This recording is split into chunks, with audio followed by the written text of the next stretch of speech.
A warm hello and welcome. I'm Coach Ray, your go-to for narration and conversations on topics that keep you alive and well-ish. Follow me for practical tips, expert insight, and motivational stories to help you build a better life. Thank you for being here. I am so glad that you joined me. We've officially made it to episode 3 of Small Brave Journeys. This is a 4-part series about slowly, courageously becoming your best self. Today, we'll talk about how to update the way you see yourself without turning your whole life upside down. Sometimes we think we'll finally make those big changes if we just try harder or get more motivated, but that's not usually how it works. Most of us don't actually behave based on who we wish we were. Most of us behave based on who we believe we are, that identity that our brain has quietly filed as the absolute truth. And the tricky part is that most of those beliefs, those self-truths, aren't actually things that we consciously chose. They were slowly shaped over time by the many different life experiences we've had. Things like our childhood, the praise we received or didn't as we grew, the roles we were handed throughout our lives, trauma responses and survival strategies, health realities, and all the other unspoken expectations we've learned to live with, or more accurately, to keep up with. Psychology calls this your self-schema, your brain's internal identity map of the kind of person you think you are, what you believe you're capable of, and where you assume your limits are. But here's the beautiful thing. While self-schemas feel permanent, they are not. You can update the story gently, honestly, and in ways that actually stick. Ready to explore this together? Let's get started.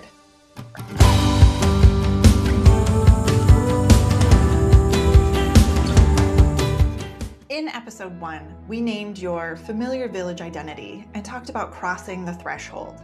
In episode 2, we built psychological boundaries so you can stop holding roles that you were never meant to play. And now we are at the moment in every hero's journey when the protagonist begins to become someone new, not through force, but by gently editing the story they believe about themselves.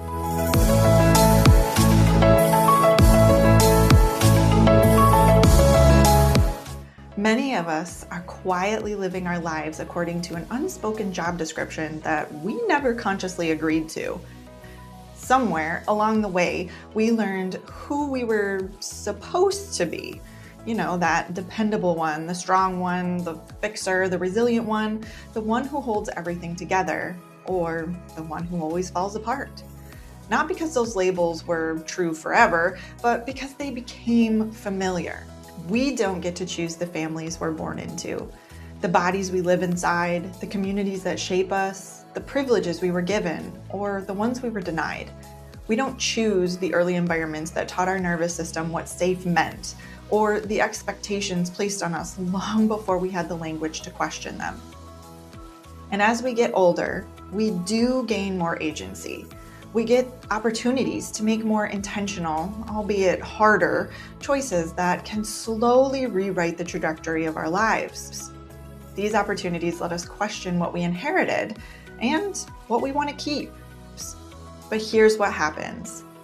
Many of us end up living under invisible identity contracts, unspoken job descriptions, again, we never consciously agreed to, but learned to fulfill anyway.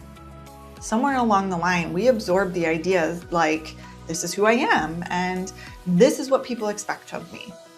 And over time, our nervous system organizes around that identity, not because it's always healthy, but because it's familiar and often easier than changing. So when you try to grow, when you rest instead of overfunction, ask for help instead of being the strong one, claim space instead of staying small, or finally choose yourself, your nervous system doesn't always celebrate. It irritatingly persists that this isn't who we are. Let's go back. Now keep in mind that this isn't weakness, it's wiring. And the work isn't to fight the wiring, it's to update it gently and at your own pace.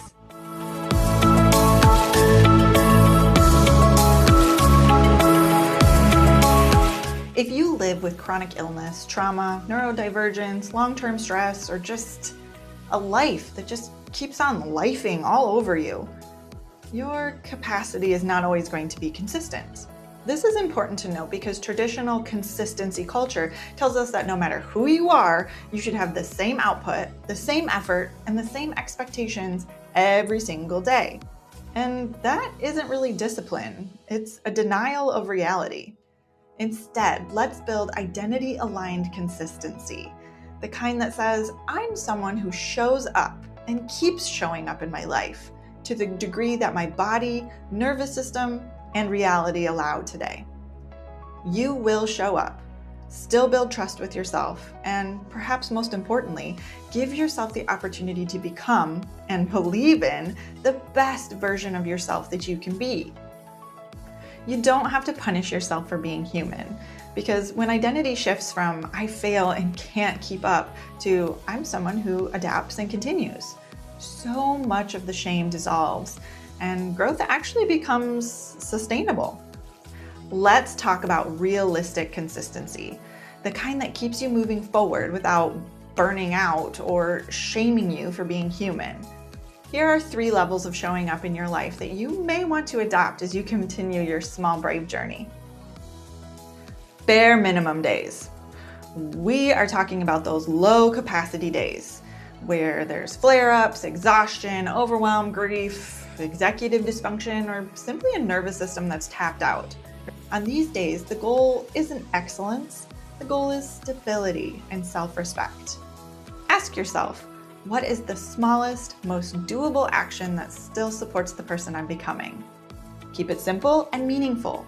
For example, a 1-minute mobility stretch, drink some water, reply to 1 message, or get 2 minutes of fresh air. Maybe you write 2 honest sentences about how you're doing, or just focus on basic hygiene and 1 slow breath. These are not throwaway actions. They protect your momentum, your dignity, and your connection to yourself. Tell yourself that even on hard days, I am someone who shows up for myself. The good enough days. These are the days that make up most of your real life. You're functional, you have some capacity, but you're not operating at peak performance. And that's completely okay. On these days, the goal is steady participation, not perfection. You show up, you respect your energy and bandwidth, you do what is realistic and meaningful, not necessarily what an ideal version of yourself would be doing. Maybe that means completing some core responsibilities, taking care of your health and well-being, making progress on something important, maintaining relationships and routines. This is where sustainable growth happens. Remind yourself, I am someone who consistently participates in my life. And then there are the optimal days. These are the higher capacity days when your energy, focus, and mood and bandwidth are stronger and your nervous system feels more supported. On these days, the goal is expansion, still not perfection or punishment. On these optimal days, you're not making up for the past low capacity days, you're simply building forward momentum. And that might look like doing deeper work or training, tackling meaningful goals, investing in personal growth, or strengthening healthy routines and habits. You use the capacity you have to move yourself further, wisely and intentionally. On these days, affirm that when I have capacity, I deepen my commitment to myself. All 3 versions of you, bare minimum, good enough, and optimal, are still you. They are all valid and they all move you forward in different ways. Identity doesn't change through pressure or self-criticism. You can't force it. It changes through compassionate, consistent participation in your own life.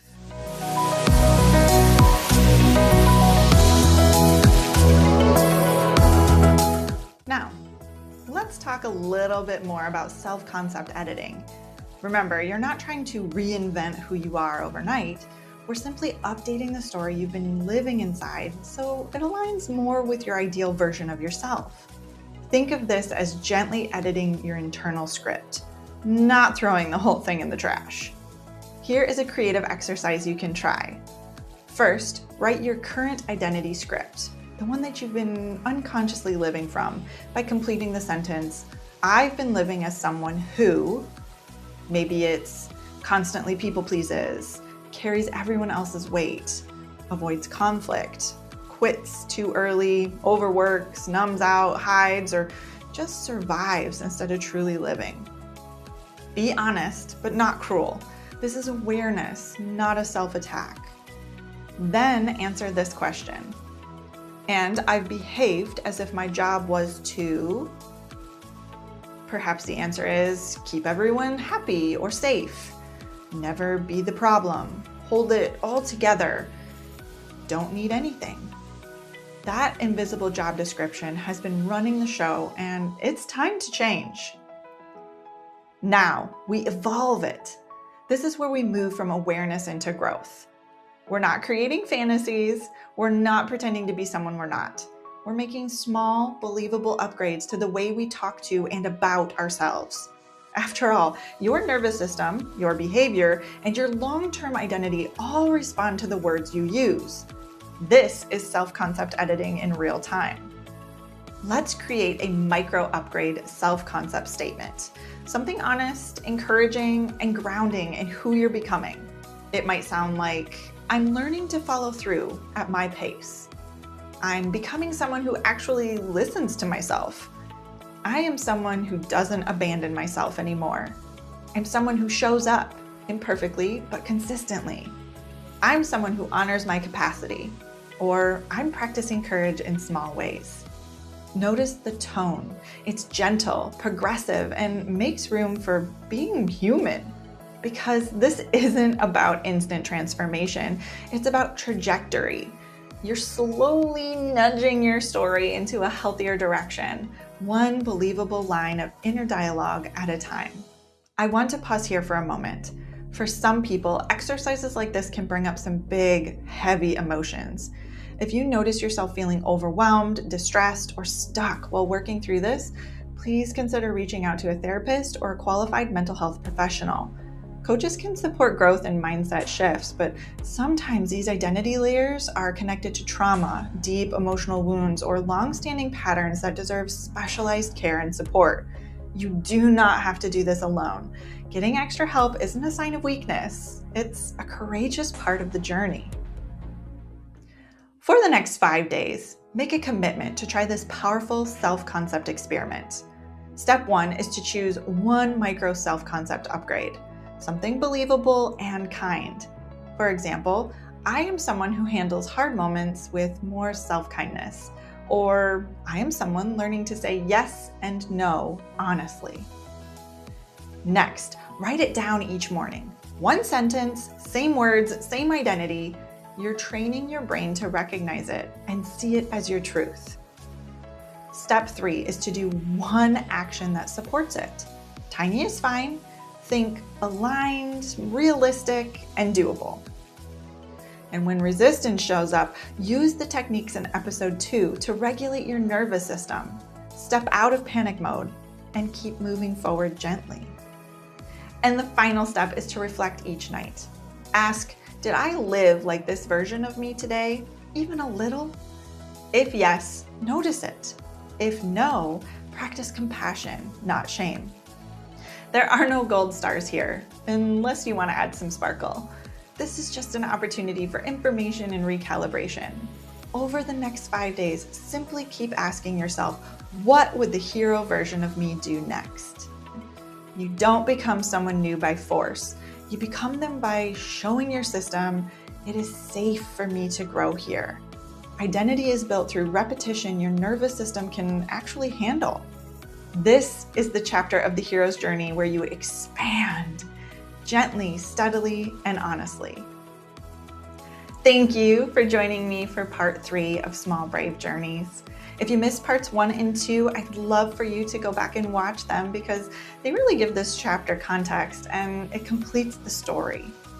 If you're enjoying this series, please like, subscribe, and share. And don't forget to join me next Saturday for the final episode. We'll be exploring emotional agility.